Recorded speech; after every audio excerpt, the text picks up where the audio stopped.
Hello, good morning, students.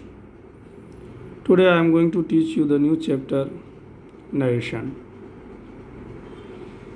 Narration ऐसा लगता है बच्चों को कि नरेशन एक भारी चैप्टर है, लेकिन ऐसा बिल्कुल कुछ भी नहीं है। बस थोड़ा सा समझने की है, कोशिश करना है, बस यूँ हो जाएगा नरेशन। तो सबसे पहले हम समझें कि आखिर ये नरेशन है क्या चीज़, कथन है क्या चीज़। जैसे एक छोटा सा एग्जाम्पल आप भली भांति भी समझ जाएंगे। जैसे अभी इलेक्शन का समय है, अभी ढेर सारे नेता लोग आएंगे, लीडर लोग आएंगे, भाषण देंगे। तो सपोज दैट आपने कहीं भाषण सुनने गया, सुन करके आया, तो आपके घर वाले पूछे कि बोलो क्या क्या नेताजी ने कहा, तो आप उसको क्या बोलेंगे? आप उसको ये बोलेंगे कि नेताजी ने कहा कि अगर मैं जीत जाऊंगा तो पुल बनाऊंगा, पुलिया बनाऊंगा, रोड बनाऊंगा, शिक्षा में सुधार करूंगा, एट्सेट्रा एट्सेट्रा। ये हो गया। तो ये डायरेक्ट वे में आपने हूबहू वही चीज़ बोला जो नेताजी ने कहा। दूसरी तरह से आप उसे ऐसे भी बोल सकते थे कि नेताजी ने कहा कि अगर वह जीत जाएगा तो पुल बनाएगा, पुलिया बनाएगा, रोड बनाएगा, शिक्षा में सुधार करेगा, एट्सेट्रा एट्सेट्रा। तो ये भी बात आपने कहा, जो नेताजी ने कहा वही कहा, लेकिन हूबहू ये नहीं कहा। बस उसके बाद का समरी बोल दिया आपने, सारांश बोल दिया। तो ये भी हो गया। तो अर्थ तो दोनों सेम ही रहा जो नेताजी ने कहा, सिर्फ स्ट्रक्चर बदल गया। एक बार आप डायरेक्ट हूबहू वही चीज़ बोले जो उन्होंने जैसा कहा, जिस भाव से कहा, तो वो हो गया डायरेक्ट नरेशन। दूसरे बार आप उसके शब्दों, उसका सारांश बोले, तो वो हो गया इनडायरेक्ट नरेशन। तो बस नरेशन है कि कोई अगर कोई चीज़ बोला, उन्हीं की बातों को अगर हम किसी तीसरे को सुनाते हैं, तो जैसे सुनाते हैं, जिस तरह से सुनाते हैं ताकि वह समझ जाए, यही एक कला है नरेशन। बस यही है और कुछ नहीं है। तो हम कह सकते हैं कि नरेशन अब भारी चीज़ तो नहीं। नरेशन है कि नरेट करना, रिपोर्ट करना। जैसे रिपोर्टर रिपोर्ट करता है, किन्हीं की बातों को, कई बातों को वह दूसरों को सुनाता है, तो वही सुनाने की कला है नरेशन। तो नरेशन हम कह सकते हैं द आर्ट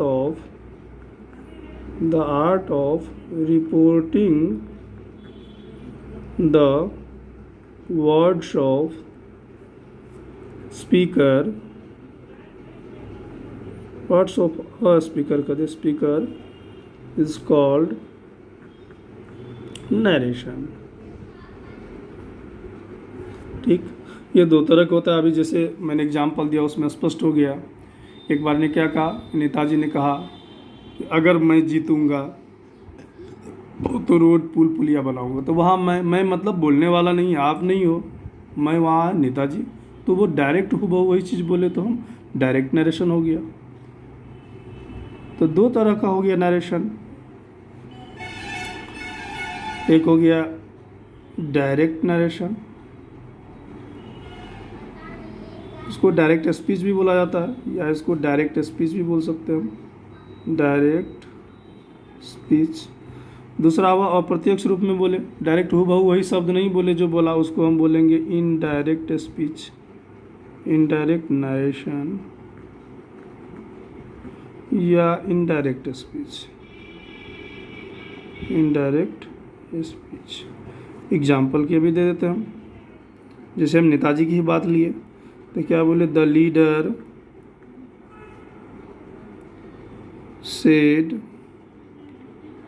उन्होंने क्या कहा, the leader said to the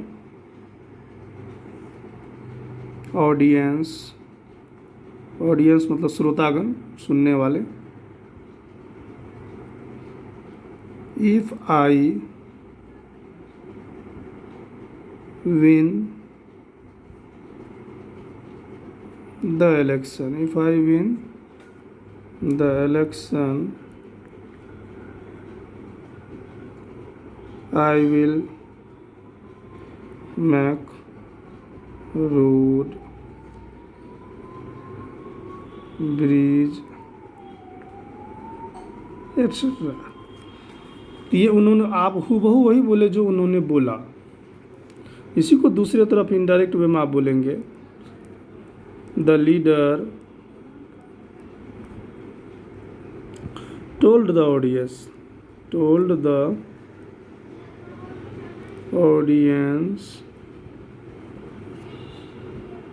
that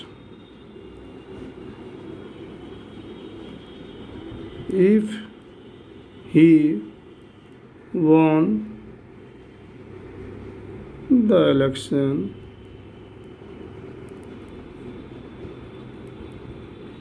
he would make road, bridge, etc. यहाँ हुआ कि एक में हो गया कि यदि मैं जीतूंगा तो मैं, अगर मैं इलेक्शन जीत जाऊंगा तो मैं रोड बनाऊंगा, पुल बनाऊंगा। दूसरे में हुआ कि उसने कहा, ऑडियंस को, श्रोतागण को कहा कि अगर वह जीत जाएगा तो वह रोड बनाएगा, पुल बनाएगा, बस एट्सेट्रा। तो यहाँ देखें आपने कि इन्वर्टेड कोमा में जो चीज़ था उसको मैंने हटा दिया, यहाँ इन्वर्टेड कोमा बिल्कुल हट गया। तो ये हो गया डायरेक्ट नरेशन और ये हो गया इनडायरेक्ट। तो अब सवाल है कि हमको पढ़ना पड़ेगा कि how to change from direct to indirect narration. अब डायरेक्ट नरेशन से इनडायरेक्ट नरेशन में हम बदलेंगे कैसे, वो जानना है। तो अब उसको लिख देंगे, तो how to change from DN indirect narration to IN indirect narration. इसका अब हमको रूल्स जानना है, इसका नियम जानना है कि कैसे हम बदलेंगे डायरेक्ट से इनडायरेक्ट। अब रूल्स देखिए इसका। तो इसका मेनली दो रूल्स है, एक है जनरल रूल्स, दूसरा है स्पेशल रूल्स।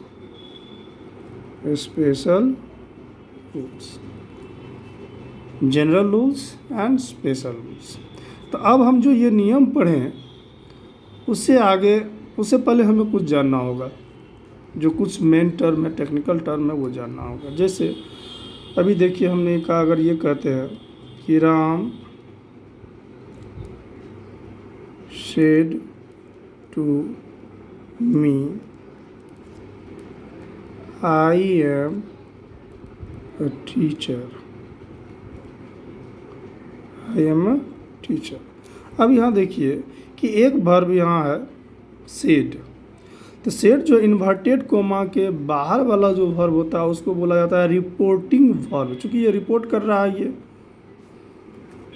तो रिपोर्टिंग वर्ब, इसको हम बोलेंगे क्या, रिपोर्टिंग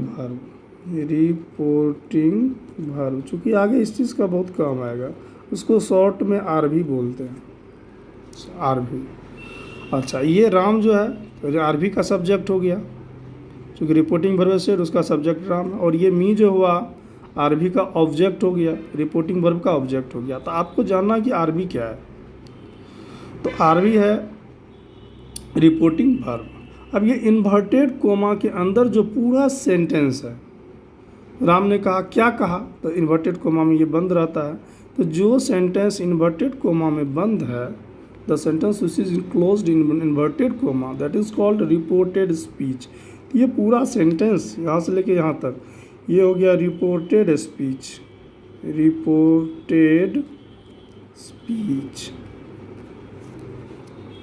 इसको शॉर्ट में RS बोला जाता है। तो बस ये दो चीज़ आपको जानना है कि RV क्या है और RS क्या है। तो आई होप कि आप ये समझ गए होंगे निश्चित कि RV क्या है और RS क्या है, और नरेशन क्या है वो भी समझ गए होंगे आप। अब हम चलते हैं जनरल रूल्स पे। देखिए जनरल रूल्स। अब जनरल रूल्स ये भी, इसमें 3 चीज़ आते हैं, है ना, 3 चीज़ आता है, 3 बातें।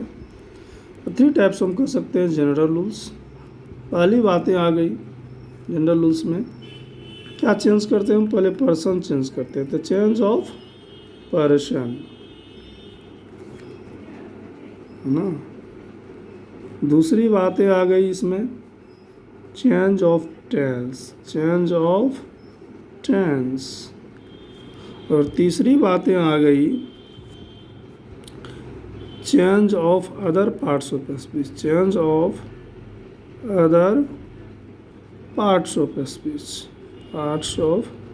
स्पीच, दूसरा पार्ट्स ऑफ स्पीच तब बदलने का हमको है, लेकिन ये चीज़ पहले करना। तब चेंज ऑफ पर्सन, तो एक एक करके हम लोग चलते हैं कि change of person, change of person.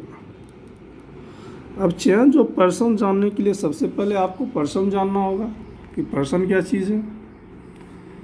अब सारे लोग जानते होंगे, नहीं भी जानते होंगे, जस्ट हम रिवाइड करते हैं। पर्सन 3 तरह के होते हैं, first person, second person and third person. First person हो गया the speaker is called first person, बोलने वाले को प्रथम पुरुष कहते हैं।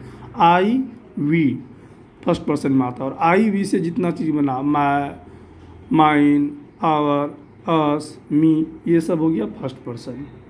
Second person you, your, yours, ये सेकेंड पर्सन हो गया। एंड इसको छोड़ के जितना चीज़ बजाओ सारा चीज़ थर्ड पर्सन हो गया।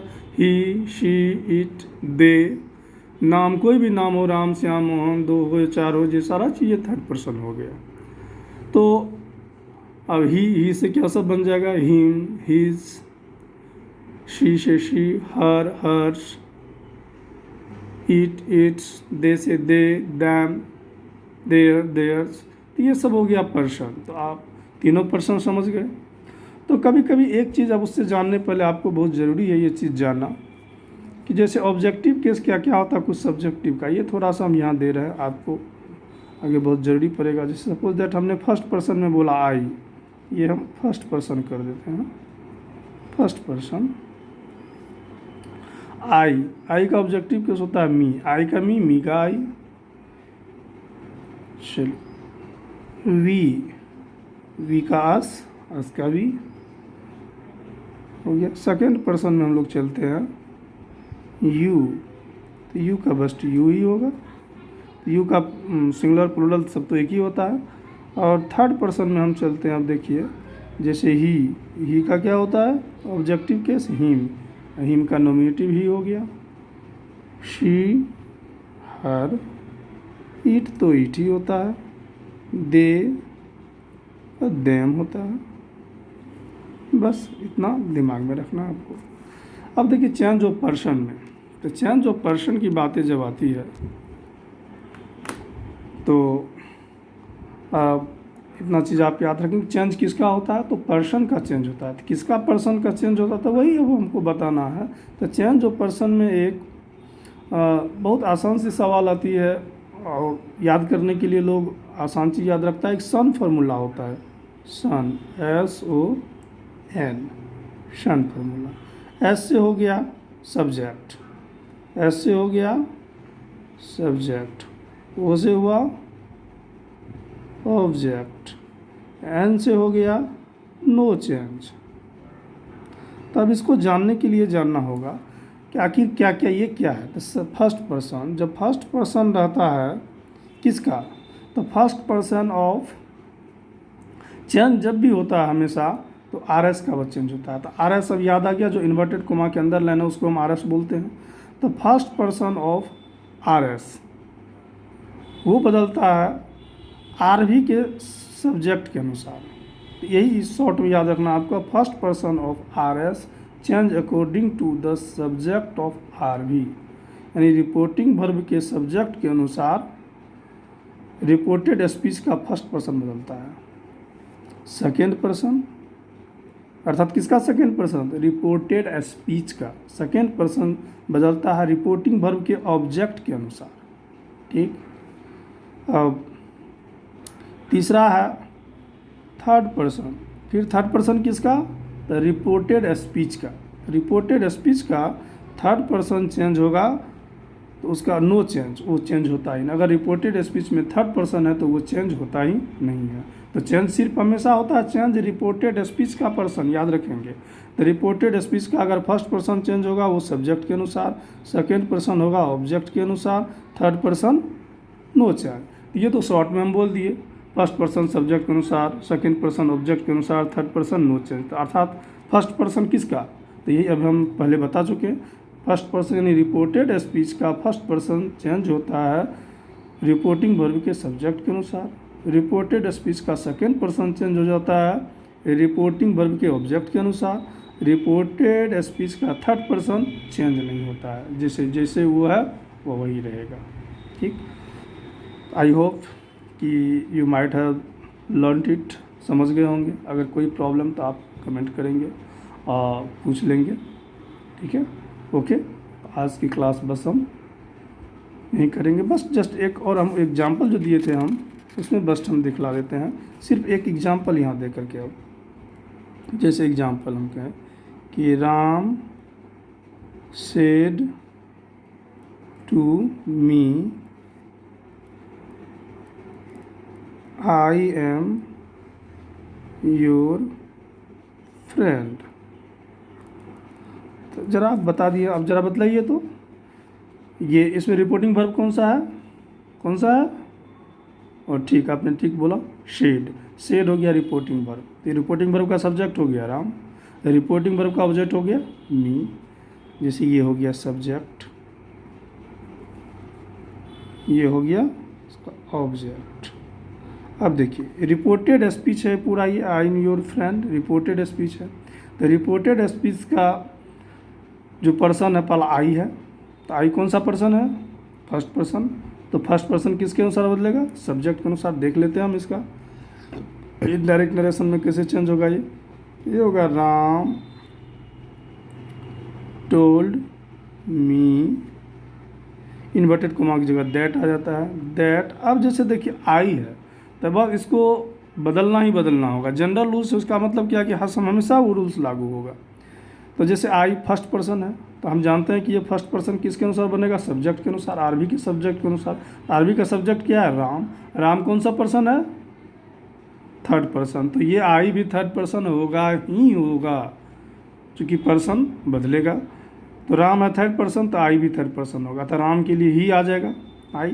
तो यहाँ राम टोल्ड मी दैट, आई बदल जाएगा ही में। Ram told me that he, अब ही में तो इज लगेगा, यहाँ टेंस है पास्ट तो वाज लग जाएगा।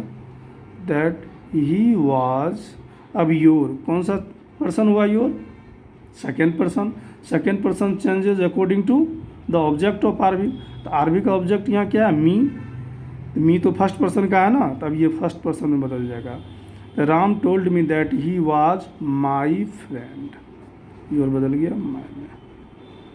बस यही हुआ। इस पर हम नेक्स्ट क्लास में और चर्चा करेंगे। बस आज के लिए इतना तक। Thank you, have a nice day.